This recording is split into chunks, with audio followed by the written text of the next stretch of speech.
ನಮ್ಮ ಕಾಂತ ಕಾನಲಿ ಅಂತ ಡೈರೆಕ್ಟರ್ ಅವ್ರೊಂದು ಕತೆ ತೊಗೊಂಬಂದಿದ್ರು ನನಗೋಸ್ಕರ. ಅದ್ರ ಬಗ್ಗೆ ಚರ್ಚೆ ಮಾಡಬೇಕಾದ್ರೆ ಅಪ್ಪ ಬಂದರು. ಅವ್ರಿಗೆ ಇದೇ ಥರ ಈ ಮಧ್ಯದಲ್ಲಿ ಬಂದು ಒಂದು ಸ್ವಲ್ಪ ನಂದಿಲಿಟ್ಟಿ ನಾರಾಯಣ ಅಂತ ಅವ್ರದ್ದು ಏನೋ ಒಂದು ಕತೆ ಹೇಳಕ್ಕೆ ಬರ್ತಾರೆ. ಸೊ ನಾನೊಂದು ಸಿನಿಮಾ ಕತೆ ಹೇಳ್ತೀನಿ, ಕೇಳಿಸ್ಕೊಳ್ಳಿ ಅಂದರು. ಹಾಂ ಸರಿ, ಓಕೆ, ಇದು ಅಪ್ಪ ಮಗಳ ಕತೆ, ಇದು S.K. ಉಮೇಶ್ ಅವ್ರದ್ದು, ಅದೆಲ್ಲ ಒಂದು ಬ್ಯಾಕ್ಗ್ರೌಂಡ್ ಕೊಟ್ಟಾದ್ಮೇಲೆ ಈ ಸ್ಟಾರ್ಟೆಡ್ ನರೇಟಿಂಗ್ ದ ಸ್ಟೋರಿ. ನಾವು ಡಿಸ್ಕಸ್ ಮಾಡಬೇಕಾಗಿರೋ ಸ್ಟೋರಿ ಬಿಟ್ಬಿಟ್ವಿ. ನಾವು ಕೂತ್ಕೊಂಡು ಫುಲ್ಲು ಕೇಳಿಸ್ಕೊಂಡು ಎಲ್ಲ ಆದ್ಮೇಲೆ ಅಪ್ಪ ಈ ಕತೆ ಸಖತ್ತಾಗಿದೆ ಅಪ್ಪ, ನಾನು ಇದನ್ನ ಮಾಡ್ಬೇಕು ನಿನ್ನ ಜೊತೆ ಅಂದ ತಕ್ಷಣ ನಗಕ್ಕೆ ಶುರು ಮಾಡಿದೆ. ಏನಕ್ಕೆ ನಗ್ತಿದ್ಯಪ್ಪ ಅಂದರೆ, ಈ ಸಿನಿಮಾ ಶೂಟಿಂಗ್ ಮಾಡಿ ಆಯಿತು, ಮುಗಿಸಿ ಆಯಿತು, ನೆಕ್ಸ್ಟ್ ನೀನೇ ಬರಬೇಕಾದ್ರೆ ಆಡಿಯೋ ಲಾಂಚ್ಗೆ ಅಂದರು. ಸೊ ಈ ಥರ ಸೈಲೆಂಟ್ ಆಗಿ ಒಳ್ಳೊಳ್ಳೆ ಸಿನಿಮಾಗಳನ್ನ ಮಾಡ್ತಾ ನಿಮ್ಮ ಮುಂದೆ ತರ್ತಿದ್ದಾರೆ. ಸೊ ರಂಗಭೂಮಿ ಅಂದಿದ ತಕ್ಷಣ ಅಲ್ಲಿ ವ್ಯವಹಾರ ಇರಲ್ಲ. ಯಾವತ್ತಿದ್ರೂ ಬರೀ ನಟನೆಗೆ, ಕ್ರಿಯೇಟಿವಿಟಿಗೆ, ಮತ್ತು ಹೆಚ್ಚಾಗಿ ನಾವು ಮನಸ್ಸಿಂದಾನೇ ಯೋಚನೆ ಮಾಡೋದು, ತುಂಬ ಬುದ್ಧಿ ಉಪಯೋಗಿಸಲ್ಲ ಅಲ್ಲಿ. We are always thinking about art and things related to art. ನಮ್ಮ ತಂದೆ ಅದೇ ಬ್ಯಾಕ್ಗ್ರೌಂಡಿಂದ ಬಂದಿರೋದ್ರಿಂದ ಅವ್ರು ಯಾವತ್ತೂ ಸಿನಿಮಾ ಬಗ್ಗೆ ಆಗಿರ್ಬೋದು, ಅವರ ಪಾತ್ರಗಳ ಬಗ್ಗೆ ಆಗಿರ್ಬೋದು ವ್ಯಾವಹಾರಿಕವಾಗಿ ಯೋಚನೆ ಮಾಡಿದ್ದೇ ಇಲ್ಲ, ಇವತ್ತಿಗೂ ಮಾಡ್ತಿಲ್ಲ. ಅದೇ ಇರಬೇಕು, ಆ ಒಂದು ಕಾರಣನೇ ಅವ್ರನ್ನ ಇಷ್ಟು ದೂರ ಕರ್ಕೊಂಡ್ಬಂದಿರೋದು ಸಿನಿಮಾ ರಂಗದಲ್ಲಿ, ಎಸ್ಪೆಷಲಿ ಕನ್ನಡ ಚಿತ್ರರಂಗದಲ್ಲಿ. ನಾನು ಅಪ್ಪ ಇವಾಗ ತಾನೇ ಕಾರಲ್ಲಿ ಕೂತ್ಕೊಂಡು ಮಾತಾಡ್ತಿದ್ದೆ, ಅವಾಗ ಆ್ಯಸ್ ಯೂಶುವಲ್ ಧ್ರುವ ರೇಗ್ಸಕ್ಕೆ ಸ್ಟಾರ್ಟ್ ಮಾಡಿದ್ರು. ಸೊ ಆ ಟೈಮಲ್ಲಿ ಯಾವ್ಯಾವ ಸಿನಿಮಾ ಅನ್ನೋದ್ರ ಬಗ್ಗೆ ಎಲ್ಲ ಮಾತಾಡಬೇಕಾದ್ರೆ ಅಪ್ಪಗೆ ಹೇಳಿದ್ರು, ಲಿಫ್ಟ್ ಮ್ಯಾನ್ ಬಂದು ನನ್ನ 200ನೇ ಸಿನಿಮಾ ಆಗಿತ್ತು ಅಂತ. ನಾನು ಇದು 250 ಸಿನಿಮಾ ಅಂದರೆ ನೀನೊಂದು 3-4 ವರ್ಷದಲ್ಲಿ 50 ಫಿಲ್ಮ್ಸ್ ಮುಗಿಸ್ಬಿಟ್ಯಾ ಅಂತ. 10 ವರ್ಷದಲ್ಲಿ 50 ಸಿನಿಮಾ ಮುಗಿಸ್ಬಿಟ್ಯಾ? ಯಾವ ಗ್ಯಾಪಲ್ಲಪ್ಪ, ನಾವೆಲ್ಲ ಒಂದೇ ಮನೇಲಿ ತಾನೇ ಇದ್ದೀವಿ, ನೀನು ಯಾವಾಗ ಶೂಟಿಂಗ್ ಹೋದೆ, ನೀನು ಯಾವ ಸಿನಿಮಾ ಮಾಡಿದೆ ನನಗೆ ಗೊತ್ತೇ ಆಗಲಿಲ್ಲ ಅಂತ. ಅಂದರೆ ಅವ್ರು ಅಷ್ಟು ಏನಂತಾರ, ಈ so passionate about films and film making. And ಅವ್ರಿಗೆ ಪ್ರತಿದಿನ ಕೆಲಸ ಮಾಡಬೇಕು ಅಂತ ಆಸೆ, ಪ್ರತಿದಿನ ಸೆಟ್ಟಿಗೆ ಹೋಗಬೇಕು ಅಂತ ಆಸೆ. ಅವ್ರು ಕೆಲಸ ಇಲ್ಲದಾಗ ನನ್ನ ಜೊತೆ ಬಂದಿರ್ತಾರೆ ಸೆಟ್ಟಲ್ಲಿ ಕೂತ್ಕೊಳ್ಳೋಕ್ಕೆ ಸುಮ್ಮನೆ. ಸೊ ಅಷ್ಟು ಅವ್ರಿಗೆ ಸಿನಿಮಾ ಅಂದರೆ ಹುಚ್ಚು. ಅದು ಪ್ರಾಬಬ್ಲಿ ಎಲ್ಲೋ ಪಬ್ಲಿಕ್ಗೆ ಅಷ್ಟು ಗೊತ್ತಾಗಿಲ್ಲ ಅನ್ಸುತ್ತೆ. ಯಾಕಂದ್ರೆ ಅವ್ರು ಯಾವತ್ತೂ ಅದನ್ನು ಒಂಥರ ಪಬ್ಲಿಸೈಸ್ ಮಾಡ್ಕೊಳ್ಳೋದಾಗಿರಲಿ, ಅದನ್ನು ಒಂದು ಸೆಲ್ಫ್ ಪ್ರೊಕ್ಲೇಮ್ ಮಾಡ್ಕೊಳ್ಳೋದಾಗಿರಲಿ ಇಷ್ಟು ವರ್ಷ ಮಾಡೇ ಇಲ್ಲ ಅವರು. ಬಟ್ ಇವತ್ತು ಎಲ್ಲೋ ಒಂದು ಕಡೆ ಇದನ್ನೆಲ್ಲ ನೋಡಿದಾಗ, ಇವತ್ತು ಅವ್ರ ಬಗ್ಗೆ ಮಾತಾಡಿರೋ VT ನೋಡಿದಾಗ ನನಗೆ ಎಷ್ಟು ಹೆಮ್ಮೆ ಆಯಿತು ಅಂದರೆ, ಮೇ ಬಿ ಟೈಮ್ ತಗೊಳುತ್ತೆ ಸಕ್ಸಸ್ಗೆ, ಬಟ್ ಸಕ್ಸಸ್ ಇಸ್ ಡೆಫಿನೆಟ್. ಅದನ್ನ ಪ್ರಾಮಾಣಿಕವಾಗಿ ನಮ್ಮ ಪ್ರಯತ್ನ ನಾವು ಮಾಡ್ತಾ ಬಂದರೆ, if not today, in the next 10 days or 100 days, ಯಾವಾಗಲೂ ಒಂದ್ಸತಿ ನಾವು ಮಾಡಿರೋ ಆ ಪ್ರಾಮಾಣಿಕ ಪ್ರಯತ್ನಕ್ಕೆ ಒಂದು ಪ್ರತಿಫಲ ಸಿಕ್ಕೇ ಸಿಗುತ್ತೆ ಅನ್ನೋದು, he is the biggest example in my life.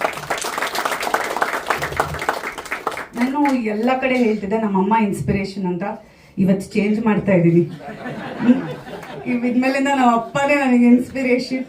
ಯಾಕಂದರೆ ಆ್ಯಸ್ ಅನ್ ಆ್ಯಕ್ಟ್ರೆಸ್ ನನಗೆ ಏನು ಅನ್ಸುತ್ತೆ, ಯಾವಾಗಲೂ ನಾನು ಹೀರೋಯಿನ್ ಆಗಿ ಇರಬೇಕು, ಯಾವಾಗಲೂ ನಾನು ಏನಂತಾರೆ ಯಂಗ್ ರೋಲ್ಸ್ ಮಾಡ್ತಿರ್ಬೇಕು, ಯಾವಾಗಲೂ ಲೀಡ್ ಆ್ಯಕ್ಟ್ರೆಸ್ ಆಗಿರಬೇಕು ಅಂತ. ಬಟ್ ನಮ್ಮ ಅಪ್ಪ ಇವತ್ತು ಏನು ಹೇಳ್ಕೊಟ್ಟಿದ್ದಾರೆ ಗೊತ್ತಾ, ನೀನು ಪೋಷಕ ನಟಿ ಆಗ್ಬೋದು, ನೀನು ಯಾವುದೋ ಒಂದು ಸಣ್ಣ ಪಾತ್ರ ಮಾಡ್ಬೋದು, ಒಂದು ದೊಡ್ಡ ಸಿನಿಮಾಲಿ ಒಂದು ಸಣ್ಣ ಪಾತ್ರ ಮಾಡಿರ್ಬೋದು, ಅಥವಾ ಒಂದು ಸಣ್ಣ ಸಿನಿಮಾಲಿ ಒಂದು ದೊಡ್ಡ ಪಾತ್ರ ಮಾಡಿರ್ಬೋದು, ಬಟ್ ನೀನು ಪಾತ್ರಗಳು ಮಾಡ್ತಾ ಹೋಗ್ಬೇಕು.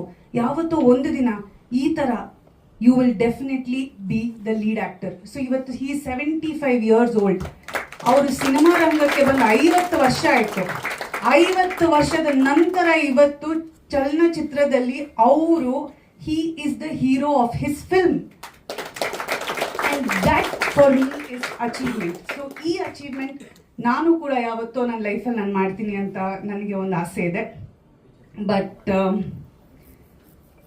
ಯಾ, I mean it's a very emotional moment, happy moment. And ನಾನು ಚಾರ್ಜ್ ಶೀಟ್ ಬಗ್ಗೆ, ಸಿನಿಮಾ ಬಗ್ಗೆ ಹೇಳಬೇಕು ಅಂದರೆ, ನಮ್ಮ ಮನೇಲಿ ಕೂತ್ಕೊಂಡು ಚರ್ಚೆ ಮಾಡ್ತಿದ್ವಿ. So I am very proud. ಇವತ್ತು ಎಲ್ಲರೂ ಹೇಳ್ತಾರೆ ಅಂದರೆ, ಯಂಗ್ಸ್ಟರ್ಸಿಗೆ ಇರೋ ಒಂದು ಮೈಲೇಜ್ ಇವತ್ತು ಒಂದು ವೆಟರನ್ ಆ್ಯಕ್ಟರ್ಗೆ ನೀವು ಎಲ್ಲರೂ ಕೊಡಬೇಕು ಅಂತ ನಾನು ಕೇಳ್ಕೊತೀನಿ. Because he is ready to work. ಎಷ್ಟೋ ಜನ 40ನೇ ವಯಸ್ಸಿಗೆ 50ನೇ ವಯಸ್ಸಿಗೆ ರಿಟೈರ್ಮೆಂಟ್ ತಗೋತಾರೆ. ಅವರು ರಿಟೈರ್ಮೆಂಟ್ ತಗೊಳ್ಳಲ್ಲ ಅಂತ ಡಿಸೈಡ್ ಮಾಡಿಬಿಟ್ಟಿದ್ದಾರೆ. ಸೊ ನಿಮ್ಗೆ ಎಲ್ಲರ ಬೆಂಬಲ ಬೇಕು. ಅವರ ಈ ಸಿನಿಮಾನ ನೀವು ಪ್ರತಿಯೊಬ್ಬರ ಮನೆವರೆಗೂ ತಲುಪಿಸ್ಬೇಕು. ಸಿನಿಮಾನ ಬಂದು ಕನ್ನಡಿಗರು, ಬೇರೆ ಭಾಷೆಯವರು ಎಲ್ಲರೂ ಬಂದು ಸಿನಿಮಾನ ಥಿಯೇಟ್ರಲ್ಲಿ ನೋಡಬೇಕು.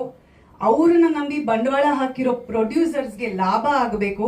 ಕನ್ನಡ ಚಿತ್ರರಂಗಕ್ಕೆ ಇಂಥ ಒಂದು ನಟ ಇದ್ದಾರೆ, ಒಳ್ಳೆ ಪ್ರೊಡ್ಯೂಸರ್ಸ್ ಇದ್ದಾರೆ, ಇಂಥ ನಟನ ಮೇಲೆ ನಂಬಿಕೆ ಇಟ್ಟು ಸಿನಿಮಾ ಮಾಡಿರುವಂಥ ಒಂದು ಅದ್ಭುತವಾದ ಡೈರೆಕ್ಟರ್ ವೆಂಕಟ್ ಭಾರದ್ವಾಜ್ ಅವರು ಆಕ್ಚುಲಿ ಒಂದು 15-20 ಸಿನಿಮಾ ಮಾಡಿದ್ದಾರೆ. ಎಂಥ ಒಳ್ಳೊಳ್ಳೆ ಸಿನಿಮಾಗಳು ಮಾಡಿದ್ದಾರೆ ಅಂದರೆ ಇಟ್ ನೀಡ್ಸ್ ಆಡಿಯನ್ಸ್.